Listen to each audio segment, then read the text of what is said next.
Bismillahirrahmanirrahim. Assalamualaikum warahmatullahi wabarakatuh. Selamat pagi anak-anak. Semoga kalian selalu sehat dan tetap semangat. Sebelum kita mulai pelajaran pagi hari ini, marilah kita berdoa. Semoga kita diberi kemudahan dalam belajar.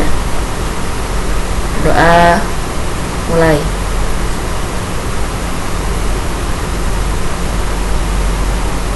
Selesai. Pada video yang sebelumnya kita sudah belajar tentang listrik arus searah.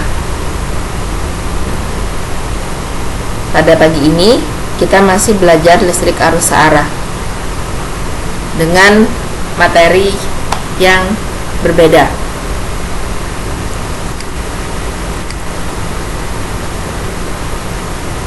Kemarin kita sudah mempelajari tentang hamba jenis, sudah belajar hukum Ohm, sudah belajar hukum Kirchhoff, sudah belajar analisis rangkaian tertutup satu loop. Dan sekarang kita akan belajar rangkaian tertutup dua loop. Target kita pagi ini adalah analisis rangkaian tertutup dua loop, kemudian GGL, memahami apa itu GGL dan tegangan jepit, kemudian kita akan belajar tentang jembatan Wheatstone. Sebelumnya saya mau tanya dulu, tugas yang saya berikan kemarin sudah dikerjakan atau belum? Saya yakin kalian sudah mengerjakan. Oke, kalau sudah mengerjakan, kita bahas bersama-sama. Ini kemarin yang ditanyakan adalah besar hambatan pengganti. Bagaimana caranya? Cari dulu hambatan, rangkaian hambatan yang tidak ada percabangan. Kalau tidak ada percabangan, berarti disusun secara seri. Ini seri. Berapa jumlahnya? 3 ditambah 2, 5 tambah 1, 6 tambah 2,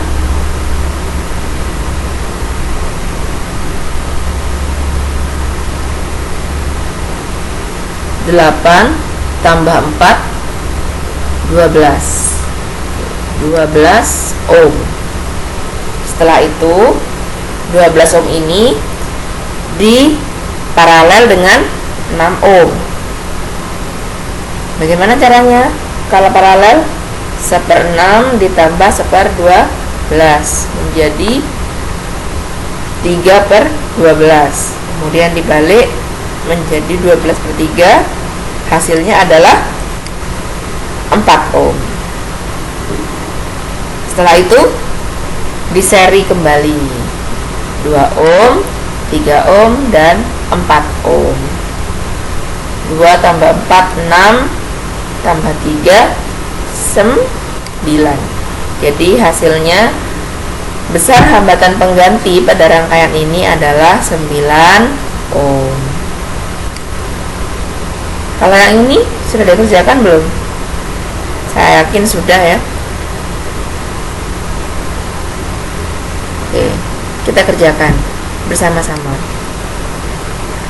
Pertama, tentukan dulu arah arusnya. Arah arus ini terserah, karena ini adalah kira-kira. Nanti kalau misalkan hasil arusnya negatif, berarti arah arusnya terbalik.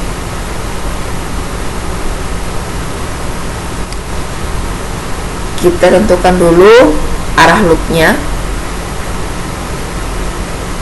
Sebenarnya arah loop ini bebas. Arah arus dengan arah loop ini boleh tidak searah, boleh. Tapi lebih mudah kalau kita buat searah, karena arus yang searah dengan loop itu bernilai positif. Kita mulai.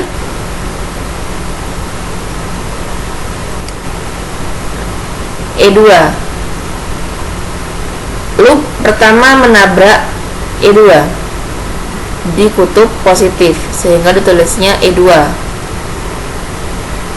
Kemudian selanjutnya loop menabrak E3 di kutub negatif, sehingga kita menulisnya min E3. Setelah itu loop menabrak R1. R1 ini berarti kita lihat dulu arusnya searah enggak dengan loop. Searah, berarti arusnya dianggap positif, sehingga ditulisnya plus I kali R1. Setelah itu loopnya menabrak E1 di kutub negatif, sehingga kita tulis min E1. Kemudian loopnya menabrak R2 dengan arah arus searah dengan arah loop, ditulisnya plus I kali R2. Setelah itu loopnya menabrak R3, ditulisnya I kali R3 positif ya. Kita masukkan angkanya 2 min 4 plus 5i min 4 plus 5i plus 10i. Sederhanakan menjadi min 6 plus 30i sama dengan 0. Maka 30i sama dengan 6. Maka I sama dengan 6/30 atau sama dengan 1/5 atau sama dengan 0,2 ampere. Jadi I nya sama dengan 0,2 ampere. Kita lanjutkan analisis rangkaian tertutup dua loop. Jadi gambarnya kalau dua loop seperti ini, nak. Kalau tadi kan satu, sekarang dua lubang, dua loop. Kunci utama mengerjakan dua loop itu adalah arah arus pada percabangan. Ingat, kalau pada percabangan itu tidak semuanya masuk percabangan atau semuanya keluar percabangan, tapi ada yang masuk percabangan dan ada yang keluar percabangan. Arah arusnya bebas karena ini masih kira-kira, jadi kamu bisa buat arahnya kemana saja dengan memperhatikan bahwa nanti kalau hasilnya negatif berarti arah arusnya terbalik ya. Jadi yang harus diperhatikan adalah arah arus, kemudian arah loop. Kenapa arah loop? Karena arah loop itu arah pengerjaan kita nanti. Kita langsung saja contohnya ini. Oke. Di sini ada I1, I2, I3.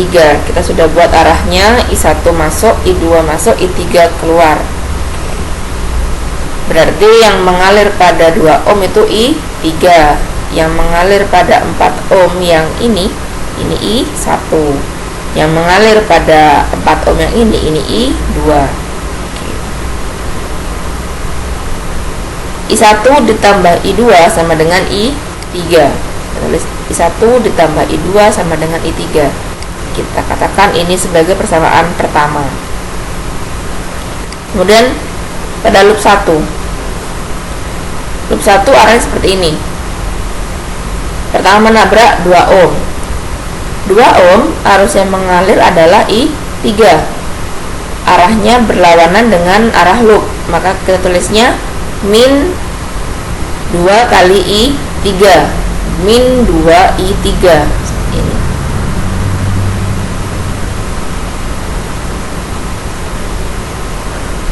Oke, setelah itu loopnya menabrak 4 ohm. 4 ohm arus yang mengalir adalah I1. Arahnya berlawanan dengan arah loop arusnya, sehingga kita menulisnya min 4I1, min 4I1. Kemudian loopnya menabrak sumber tegangan pada kutub positif sebesar 4 volt. tulisnya plus 4 ini ya, plus 4.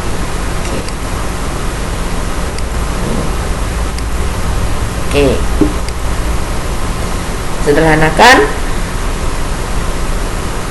4-nya dipindah ke sini, kemudian dikalikan min 1, kita dapat 2i3 ditambah 4i1 sama dengan 4, atau i3 ditambah 2i1 sama dengan 2. Kita katakan ini sebagai persamaan 2. Kemudian loop 2. Loop 2, terus dulu.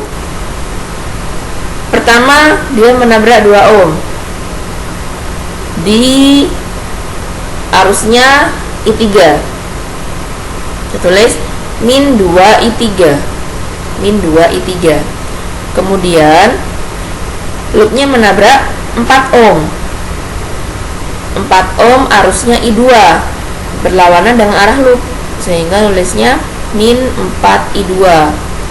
Kemudian loopnya menabrak 2 volt, sumber tegangan 2 volt pada kutub positif, sehingga kita tulisnya plus I min 2i3 min 4i2 plus 2 sama dengan 0. Sederhanakan sehingga didapat i3 ditambah 2i2 sama dengan 1. Kita nyatakan ini sebagai persamaan 3. Kita lanjut. Kemudian kita substitusikan persamaan 1 ini ke persamaan 2. Kita punya ini, kita ubah dulu. Perhatikan di persamaan 3 ini ada i3 dan i2. Persamaan 2 ada i3 dan i1. Maka agar nanti bisa dieliminasi, maka i1 ini harus diganti. Kita ganti i1 sama dengan i3 dikurangi i2. Nah, kita masukkan ke sini. Nanti i1-nya kita ganti dengan i3 min i2. Oke, seperti ini ya. Maka i3 ditambah 2i3 dikurangi 2i2. Saya sederhanakan langsung seperti ini. Jadi 3i3 min 2i2 sama dengan 2. Ini saya katakan sebagai persamaan 4. Kemudian kita substitusikan persamaan 3 dan 4. Tepatnya dieliminasi ya. Kita paskan dulu. Nah, ini ada min, ada plus. Sama-sama 2i2, maka kita tinggal menjumlahkan saja. Kita dapat bahwa 4i3 sama dengan 3. Maka i3 sama dengan 3/4 ampere atau 0,75 ampere. Setelah itu kita masukkan, karena kita yang diminta mencari bukan i3 saja, tapi i1, i2, dan i3. Nah, kita masukkan i3-nya ke persamaan 3. Persamaan 3, i3 ditambah 2i2 sama dengan 1. Kita masukkan 0,75 ditambah 2i2 sama dengan 1, sehingga 2i2 sama dengan 0,25, i2 sama dengan 0,25 per 2 sama dengan 0,125 ampere. Kemudian kita masukkan nilai i2 dan i3 ke persamaan 1. Maka i1 sama dengan i3 dikurangi i2. 0,75 dikurangi 0,125, kita dapat 0,625 ampere. Jadi jawabannya i1-nya 0,625 ampere, i2-nya 0,125 ampere, i3-nya 0,75 ampere. Gimana? Sudah paham? Mudah kan? Oke, seperti biasa ini untuk kalian. Kalian save dulu. Ini kita bahas pertemuan berikutnya.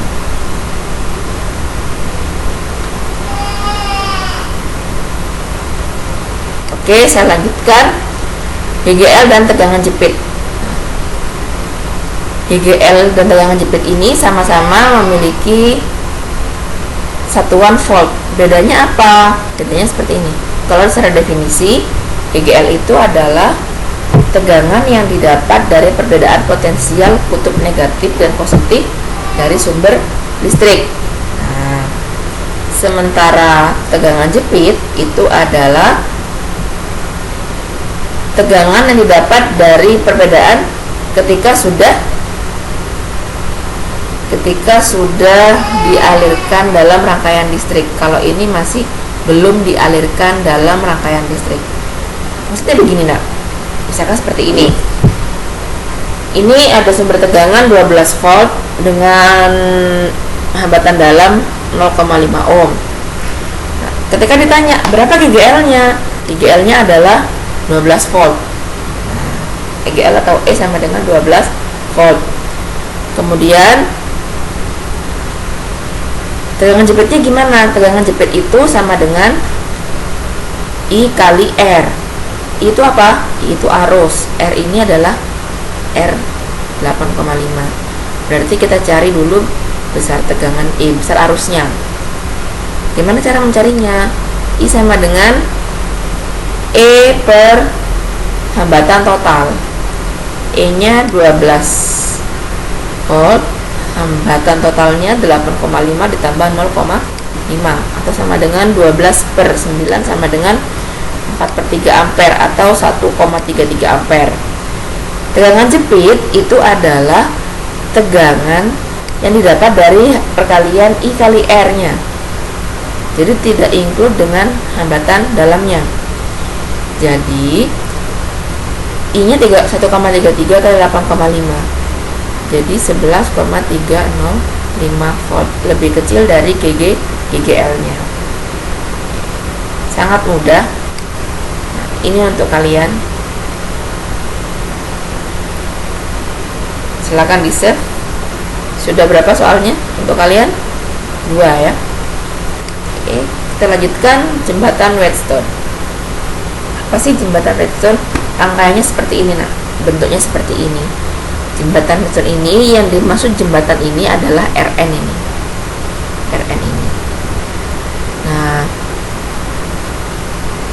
dia akan berfungsi sebagai jembatan Wheatstone jika arus yang mengalir di RN ini sama dengan 0.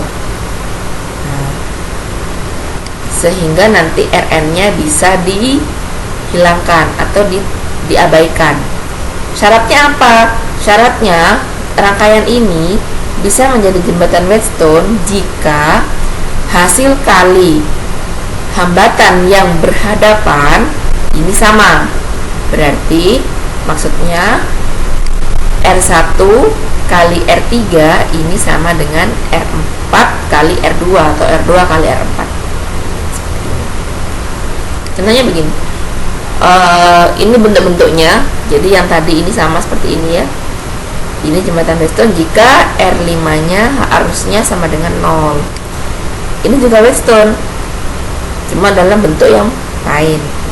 Hasilnya sama. Ini juga Wheatstone. Jadi kalau kamu menemukan gambar seperti ini, maka jika arus di tengah ini sama dengan 0, maka dia adalah jembatan Wheatstone. Biasanya jembatan Wheatstone ini digunakan untuk mencari nilai hambatan yang tidak tahu berapa jumlahnya, berapa besarnya. Misalnya lampu, kita nggak tahu, kita bisa pakai jembatan Wheatstone. Contoh ya, contohnya ini yang ditanya pertama adalah berapakah arus yang mengalir di R5. Kita cek dulu apakah ini Wheatstone. Caranya bagaimana? Cek dulu persilangannya, berarti R1 dan R4 dengan R2 dan R3. R1 kali R4 sama dengan 4 kali 10 sama dengan 40 ohm.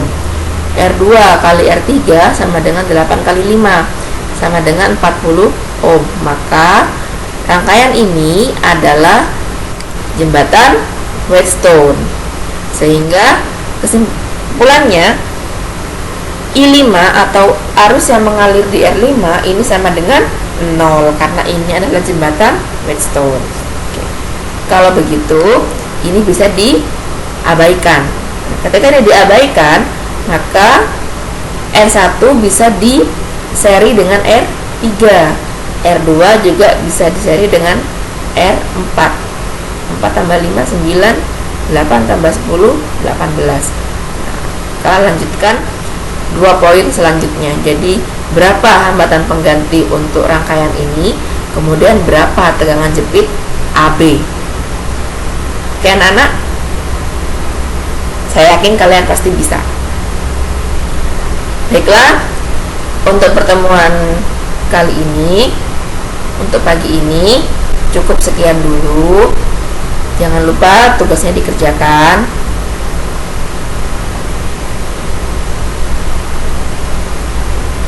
Kita akhiri pertemuan pagi ini dengan berdoa. Semoga apa yang kita pelajari ini bisa bermanfaat bagi kita semua. Berdoa mulai.